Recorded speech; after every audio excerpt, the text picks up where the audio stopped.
There are 5 kinds of perfectionists, but they all have one thing in common. So let's look at the 5, what they mean about you, and how to make perfectionism work for you. Alex is what most people imagine when they think of a perfectionist. She needs everything to look just right. The right clothes, hair, car, house, they all have to look great. At work, her perfectionism shows up with having to get everything to look just right. Perfectionism in presentations and reports, images, fonts, graphics. Alex's kind of perfectionist is a visual perfectionist. She spends a lot of time and energy getting things to look perfect, and she gets frustrated when they don't look that way. She gets angry or anxious with herself or with other people. Jack is not a visual perfectionist. In fact, he'd rather wear his comfortable old tatty shoes rather than trendy new ones. But Jack has a need to follow the rules to the letter. He wants everything done by the book. He gets annoyed by grammar mistakes in other people's emails, and he sometimes sends them emails to correct them. Jack feels that there's a right way to do most things and gets stressed by people cutting corners and breaking rules. Jack is a rules perfectionist, and he gets stressed when he either can't follow the rules himself or other people don't follow the rules. Sarah doesn't mind breaking, changing, or updating rules. She feels she's flexible that way. But Sarah does expect herself to have the right answers for everything.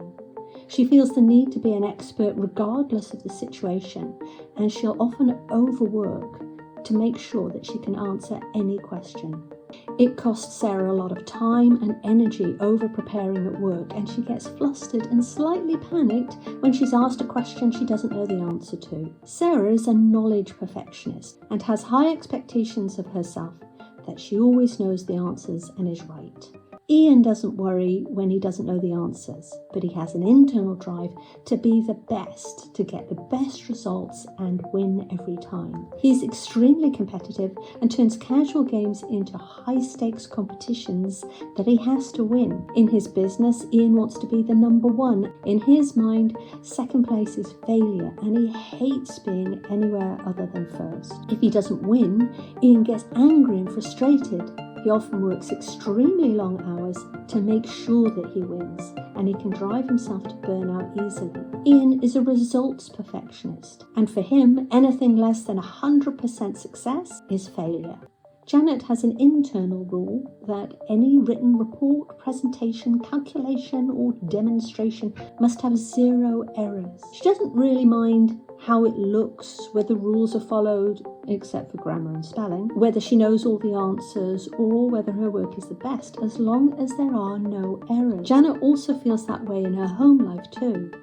Her social interactions and her diet and fitness programs. If she makes a mistake in these areas, then Janet criticizes herself over and over and feels embarrassed and exposed. Janet is a no mistakes perfectionist. Like Ian, she works extra long hours to make sure her work has no errors. If she lets one slip through, then she'll beat herself up, agonize over it, and lose sleep. Do you recognize yourself here? You might be perfectionist in one area or more than one, even all 5.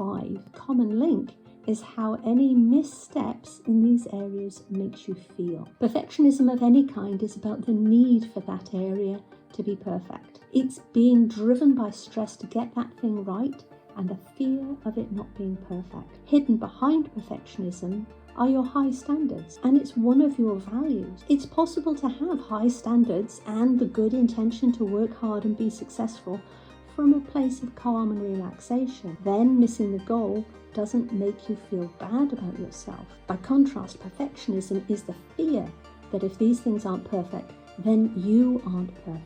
It's the worry that if what you're doing isn't good enough, then you aren't good enough. It creates huge internal stress when those perfect standards aren't met. This is why perfectionism is so bad for you personally. So what can you do to eliminate perfectionism and tap into your natural high standards? Perfectionism of all kinds is a common symptom of imposter syndrome, and they have the same root cause. Take a look at this next video to see what causes imposter syndrome and perfectionism, and how you can dial down the stress of perfectionism and simply enjoy your natural high standards.